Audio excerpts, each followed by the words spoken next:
know the number one culprit that is hindering your hair from being its best while you're trying to grow it back, besides your wig? Make sure you stick around to the end of the video, because by the end of the video you will know the top 3 things that you can do to stop it from hindering your growth.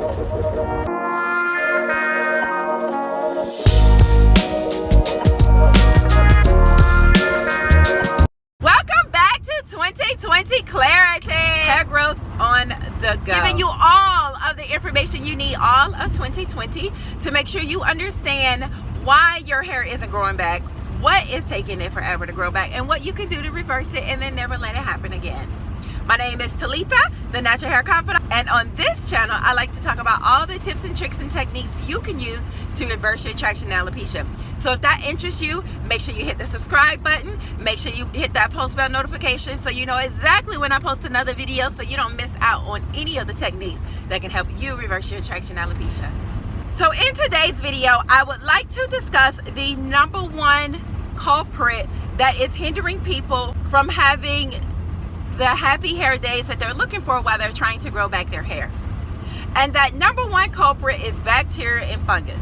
And so the reason why this is a major concern is because when you have a fungus or bacteria or any type of organism that can lead to a skin infection on your scalp, what happens is it turns into a condition called folliculitis.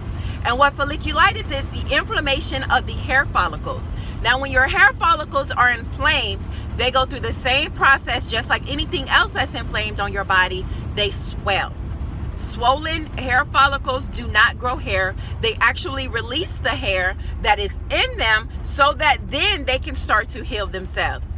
You do not want to have a condition that is making your hair fall out worse while you are trying to grow it back. So that is why you need to make sure that you are doing the things to help prevent any type of scalp infection.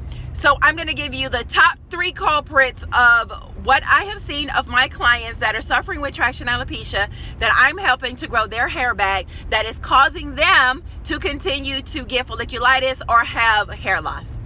The number one culprit is your wig cap. So when you have your wig on and you have your wig cap on, naturally, as you know, you're going to sweat. If you do not change your wig cap frequently, meaning weekly, it needs to be washed every week. One lady told me that she had her wig cap for about 6 months and she's never washed it. It needs to be cleansed weekly. If not, change them out weekly.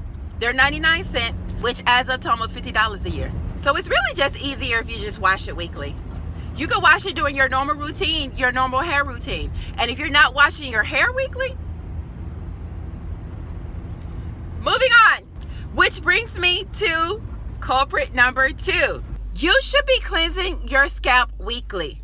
Every week while you are growing your hair back, you should be doing a scalp cleanse scrub. If you're not doing it weekly, you should be doing it at least bi-weekly.